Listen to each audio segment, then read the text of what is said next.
जय हिंद प्यारे साथियों, बहुत बहुत स्वागत करता हूं आप लोगों अपने चैनल वैकेंसी पॉइंट पर। दोस्तों आज की वीडियो बहुत ही ज़्यादा खास है, इसलिए आपको देखना है पूरी अंत तक। और उन सभी मित्रों के साथ आप ये वीडियो ज़रूर शेयर करिएगा जो कि यूपीएसआई भर्ती से जुड़े हुए हैं।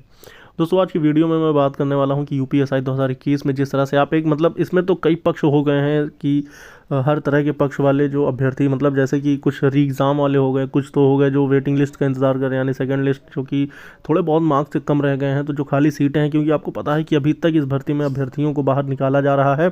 और अभी भी आपको पता है कि 11 अभ्यर्थी, आपने देखा होगा 2 दिन पहले ही न्यूज़पेपर में यह खबर छपी थी कि 11 अभ्यर्थी पर ऐसे कुछ मामले सामने आए जिनमें से 3 को गिरफ्तार किया गया है और सारे मामला ऐसे सामने आ रहे हैं। तो आपको पता है कि ये सब चीज़ें जो भी आ रही हैं ये सारे फाइनल चयनित अभ्यर्थी हैं और इनकी जगह अब खाली रहने वाली है। तो आखिर क्या है कि क्या सेकंड लिस्ट आएगी, या फिर उन अभ्यर्थियों की जो एक उम्मीद लगा बैठे हैं कि री एग्ज़ाम होगा, या फिर उन अभ्यर्थियों की जिनकी प्रक्रियाएं पूरी हो चुकी हैं उनको ट्रेनिंग पर भेजा जाएगा। तो दोस्तों इसमें बहुत तरह की चीज़ें फंस चुकी हैं, कि बहुत सारे ऐसी चीज़ें सामने आ रही हैं जिसकी वजह से अभ्यर्थी हर तरह की खबर का इंतज़ार कर रहा है, जो चयनित हैं जो अचयनित हैं दोनों ही। तो वीडियो के लास्ट तक बने रहिएगा, क्योंकि जो भी खबर होती है बहुत महत्वपूर्ण वो मैं लेके आता हूँ आप लोगों के लिए। चैनल से अगर जुड़े नहीं है तो चैनल को ज़रूर सब्सक्राइब कर लेना दोस्तों, क्योंकि इससे आपको वो सारी खबर मिलती रहेगी जो कि इस भर्ती से संबंधित अपडेट्स निकल के आ रही है।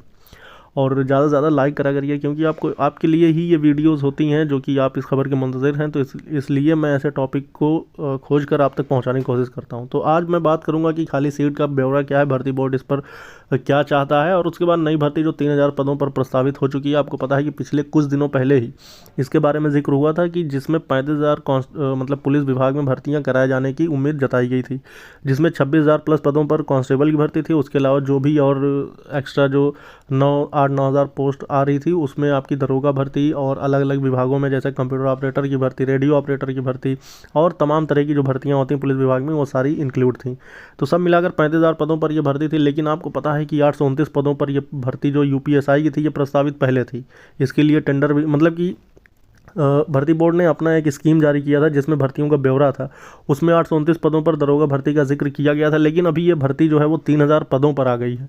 तो 3,000 पद ये किस तरह से हैं, आखिर क्या है इसके पीछे का राज, तो मैं आपको बता दूं कि भर्ती बोर्ड ने इस तरह के कयास लगाएं कि अभी एक मोटा मोटा एक राउंड फिगर बताया गया कि 3,000 पदों पर दरोगा भर्ती कराई जाएगी। तो क्या ये वही पद होंगे जो एक्स्ट्रा हुए हैं, ये जो 9,534 पदों वाली भर्ती में से खाली सीटें जो बची हैं इसको कैरी फॉरवर्ड करेंगे, या फिर क्या है? तो आपको पता है कि इसके पहले मैंने एक जजमेंट आपको बताया था कि जिस पर अभी 3 सप्ताह की तिथि मांगी गई थी, जिसमें 2 सप्ताह तो बीत चुके हैं, 1 हफ्ते और बचा हुआ है। और ये भर्ती थी UPSSC आयोग की तरफ से खासकर उन अभ्यर्थियों के लिए जो कि जूनियर असिस्टेंट की पोस्ट के लिए अप्लाई किए थे। उसमें दूसरी लिस्ट की मांग करने के लिए अभ्यर्थी हाईकोर्ट गए। हाईकोर्ट से अब ये निर्णय होना संभव लग रहा है कि कोर्ट इस पर निर्णय दे देगा, क्योंकि कोर्ट की तरफ से जो तुष्टिकरण की गई है उसमें यही कहा गया साफ साफ कि अगर सीटें खाली हैं तो उस पर अभ्यर्थियों का चयन होना चाहिए।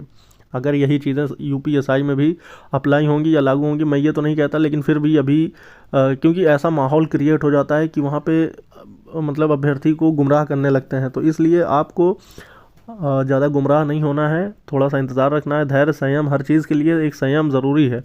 अगर आप बहुत जल्दबाजी करते हैं तो भी आप अपनी कामयाबी से हाथ धो बैठेंगे। तो इसलिए थोड़ा सा धैर्य बनाए रखें, और जब तक सरकार का अंतिम निर्णय नहीं हो जाता आ जाता है, या फिर भर्ती बोर्ड का ही कि इस भर्ती का क्या होना है, यानी कि इस पर ट्रेनिंग पे भेजेंगे या फिर क्या करेंगे।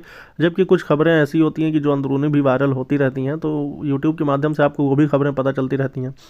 लेकिन आपको ये पता है कि जो चयनित अभ्यर्थी हैं उनका चयन फाइनली अभी तक प्रक्रियाओं में पूरी तरह से वो पूर्ण हो चुके हैं। लेकिन फिर भी आप देख रहे होंगे कि इतना सब कुछ होने के बाद भी अभ्यर्थी पर नज़रें पैनी लगी हुई हैं, भर्ती बोर्ड की भी और सरकार की भी। तो उन अभ्यर्थियों की पकड़ धड़ चल रही है, अब ये चलती रहेगी। लेकिन फिर भी अगर आप अदर स्टेट्स का एग्जांपल लेते हैं तो सत्ता परिवर्तन के बाद उन भर्तियों को भी निशाना बनाया गया जो कि धांधली का शिकार हुई थी, और ऐसी कई भर्तियां रद्द कर दी गई हैं। आपको पता है कि अभी सत्ता परिवर्तन होने पर हिमाचल प्रदेश में और भी कई स्टेट्स में खबरें सुनने को मिली थी। तो वीडियो में इतना ही दोस्तों, जो भी अपडेट होगी लेके हाजिर होऊंगा इस वीडियो।